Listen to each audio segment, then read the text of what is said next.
The foundation of the Rambo saga is the 1972 novel First Blood by Canadian author David Morrell. Published at a critical time in American history, when the Vietnam War was winding down and returning veterans were struggling with societal rejection, Morrell's book was a visceral, brutal exploration of post-traumatic stress disorder, PTSD, and the devastating loss of identity that combat inflicts. The character of John Rambo in the novel is explicitly an instrument of pure violence, capable of cold, calculated murder. His conflict with Sheriff Will Teasel is not just a misunderstanding, but a clash between two fundamentally broken men: the lawman clinging desperately to order, and the veteran descending into primal chaos. Rambo's body count, novel versus film. A crucial distinction is the body count. In the novel, Rambo is responsible for the deaths of over 20 people, including deputies and National Guardsmen. He is a truly psychotic antagonist whose actions are fueled by a deep, murderous rage. The novel's ending. The novel concludes with both Rambo and Teasel dying. Rambo is shot and killed by Colonel Troutman, and Teasel dies from his severe wounds. This uncompromising, tragic finale cemented the novel as a dark commentary on the senselessness of war and its aftermath. 1.2. The decade-long development struggle. The novel's cinematic potential was recognized immediately, but its dark, uncompromising nature made it a difficult sell in Hollywood. The project spent nearly 10 years in development hell, a period during which it became notorious for its constant turnover of talent. A hot property. First Blood was arguably the most optioned property in Hollywood throughout the 1970s. Producers and studios were fascinated by the premise, a skilled veteran turning the tables on his persecutors, but terrified by the bleak, non-commercial ending. The script evolution. Over 26 different screenplays were commissioned. Early drafts involved major changes to the setting, the relationship between Rambo and Troutman, and, most importantly, the ending. Attempts were made to soften Rambo, but key figures kept leaving the project due to creative differences, including directors Sidney Pollack and Martin Ritt, and actors Steve McQueen and Robert De Niro. A-list rejections. The role of Rambo was offered to virtually every leading male action star and dramatic actor of the era. The list included Clint Eastwood, Al Pacino, Paul Newman, John Travolta, Nick Nolte, and even Dustin Hoffman. Many balked at the violence or the morally ambiguous character, while others, like Pacino, wanted to play the novel's unhinged killer, which producers feared would alienate audiences. 2.0. The Stallone Era, Rescuing and Reimagining Rambo. 2.1. Stallone's Arrival and Creative Control. Following the massive success of the Rocky franchise, Stallone became one of the few actors in Hollywood with the power to demand creative control. He was approached for Rambo after the project nearly collapsed one last time. Stallone recognized the film's potential, but insisted on a fundamental change. Rambo must not be an intentional killer. The sympathetic anti-hero. Stallone saw Rambo as a victim, a ticking bomb created by the U.S. government and then abandoned. His goal was to transform the character from a sociopath into a tragic anti-hero suffering from severe, untreated PTSD and the devastating loss of identity that combat inflicts. The dialogue diet. One of Stallone's most important script rewrites was reducing Rambo's dialogue to a minimum. In the final film, Rambo speaks fewer than 60 words for the vast majority of the runtime, making his actions and his physical presence speak volumes. This created an aura of stoic, dangerous silence that became Rambo's signature. The body count stipulation. Stallone famously declared that if Rambo was to be the protagonist, he could only kill in self-defense, and even then only accidentally. This resulted in the single, accidental death, Deputy Galt, in the film, a miracle low number for a survival action movie, distinguishing it sharply from its sequels. 2.2. The director and the supporting cast. Ted Kotcheff, a respected Canadian director with a background in gritty human dramas, was brought in to helm the project. Kotcheff was crucial in balancing the action thriller demands with the emotional depth Stallone was seeking. Brian Dennehy, Sheriff Will Teasle. Dennehy's casting as the authoritarian Sheriff Will Teasle was perfect. Teasle represents small-town, post-Vietnam American arrogance, a man who believes he is the undisputed master of his domain. His initial prejudice against Rambo, Drifter, triggers the entire conflict. Rambo's defiant return seals his fate. The arrest is a formality, but the treatment at the station is the true catalyst. Richard Crenna, Colonel Sam Troutman. The addition of Richard Crenna as Colonel Sam Troutman, Rambo's former commanding officer and handler, provided the necessary exposition and gravitas. Troutman acts as Rambo's mirror and voice of reason. His famous line, "I trained him, he's a machine," effectively elevates Rambo's status from a simple vagrant to a dangerous, government-trained weapon. 3.0. Plot synopsis, a detailed examination. 3.1. The initial encounter and arrest. The film opens in Rambo's arrival in Hope, Washington, filmed in Hope, BC. The tranquility of the small town is a sharp contrast to Rambo's internal turmoil. His search for his last remaining war buddy, Delmar Barry, ends in the devastating realization that he is now completely alone. Immediately, Sheriff Teasle spots Rambo walking down the highway. Teasle's immediate judgment is based purely on Rambo's appearance, long hair, army jacket, and the implied vagrancy. The subtle tension in their first exchange is palpable. Teasle is condescending, and Rambo is politely but firmly defiant of the unjust order to leave town. Rambo's defiant return seals his fate. The arrest is a formality, but the treatment at the station is the true catalyst. In the small-town jail, the abuse by Teasle's deputies is crude and humiliating. They beat him, strip him, and restrain him. When Deputy Galt prepares to dry-shave Rambo with a straight razor, the sound, the forced restraint, and the looming sharp object trigger a severe PTSD episode. Rambo's mind floods with images of his imprisonment and torture in a Viet Cong POW camp. This sequence is the film's first dramatic proof that Rambo is not a criminal, but a damaged soldier reacting to a perceived threat against his life based on past trauma. The breakout is a masterpiece of kinetic action, utilizing Rambo's advanced CQC, close quarters combat skills. He disarms the deputies with surgical precision, utilizing only defensive, debilitating moves, demonstrating his deadly proficiency while maintaining Stallone's self-imposed rule: no intentional killing. He grabs a motorcycle and flees into the wilderness. The manhunt in the wilderness. The chase immediately highlights the sheer mismatch between Rambo and the town police force. Teasle and his men are ill-equipped and overconfident, chasing a highly decorated Master Sergeant Green Beret specialized in survival, demolition, and unconventional warfare. The terrain as an ally.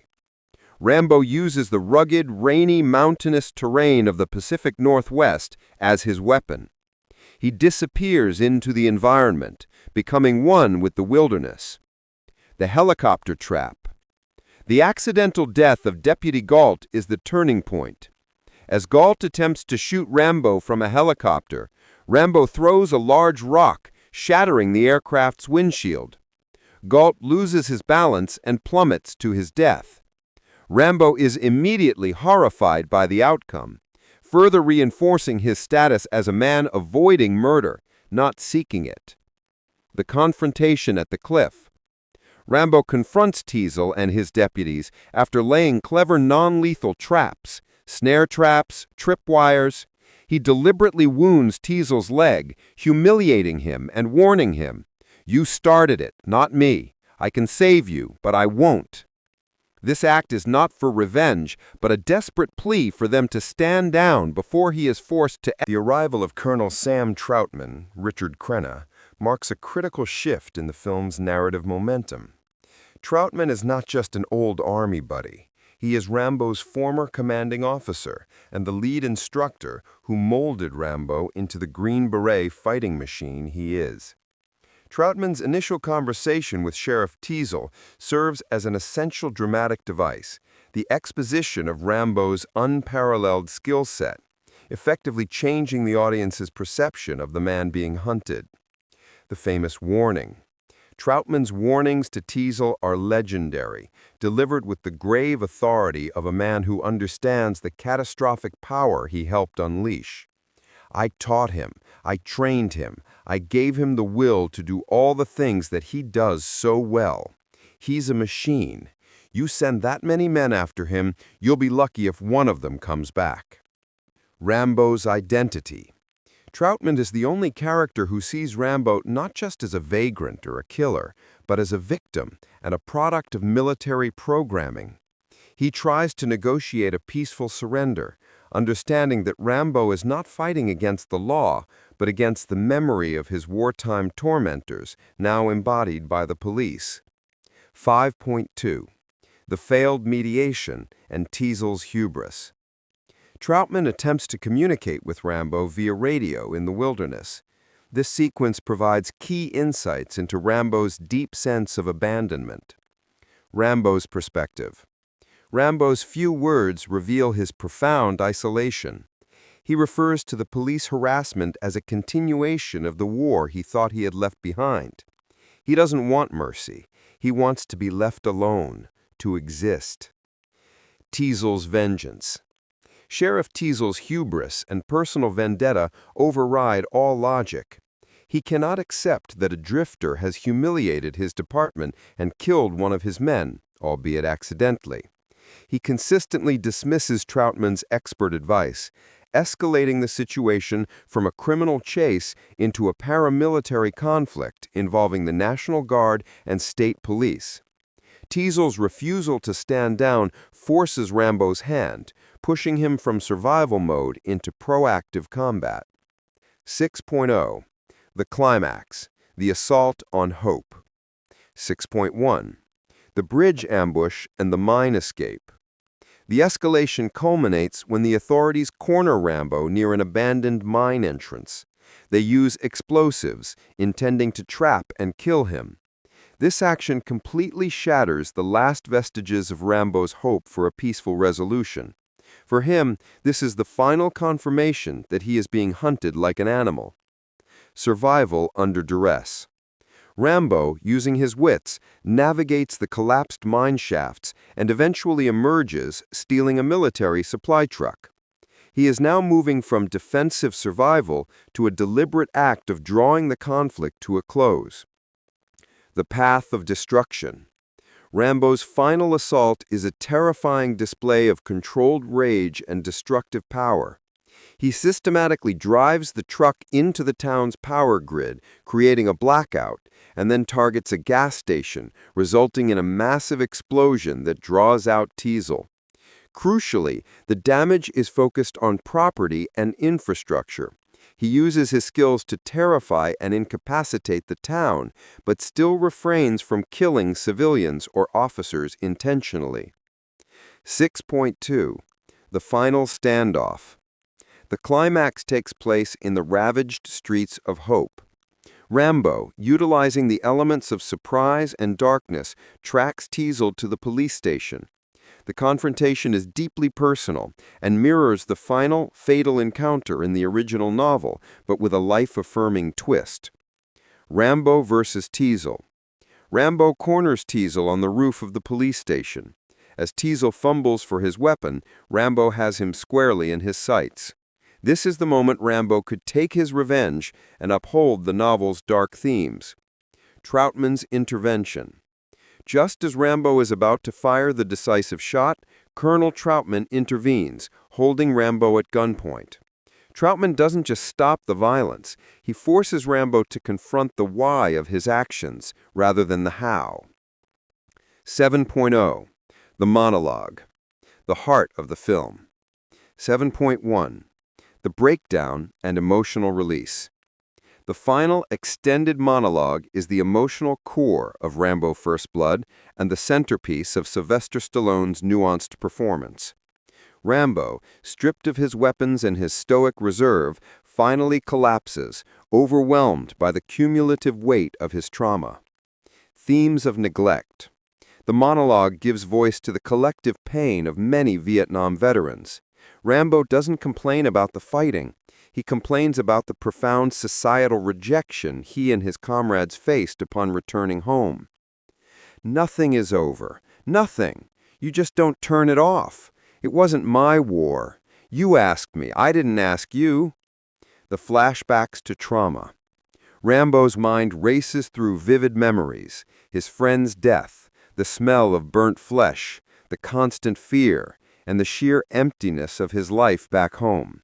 He cries out about mundane civilian life, questioning the value of his sacrifice. Back there I could handle it. I could kill a man. I could slit his throat. I could eat a bowl of lightning. But here, they push me. They wouldn't let me get a job. Who's going to hire me? A killer. Rambo's surrender. The monologue is a total surrender, not just to Troutman, but to his own emotional reality. Troutman, acting as a father figure and confessor, guides Rambo through the breakdown, and Rambo finally allows himself to be taken into custody. This surviving, emotionally shattered ending ensured the film's status as a drama with action rather than just an action thriller. 8.0. The enduring legacy and cultural impact. 8.1.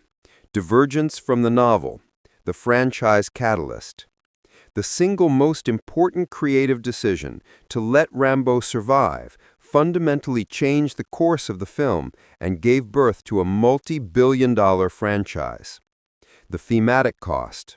While the sequels, Rambo First Blood Part 2 and Rambo 3, were massive commercial hits, they largely shed the nuanced PTSD themes, turning Rambo into a muscle-bound, flag-waving super soldier fighting geopolitical battles in exotic locations.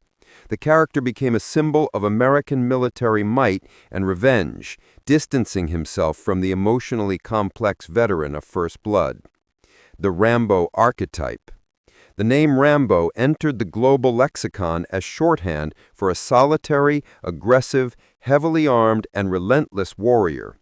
The term often lost the context of the trauma that defined the character in the first film.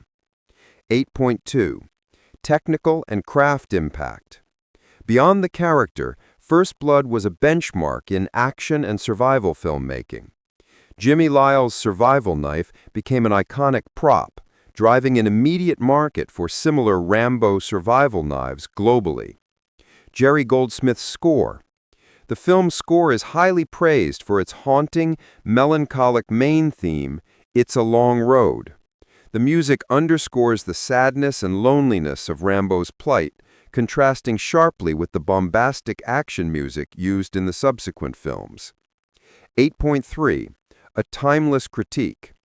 Even decades later, Rambo First Blood remains a powerful critique of the social contract between soldiers and the society they protect.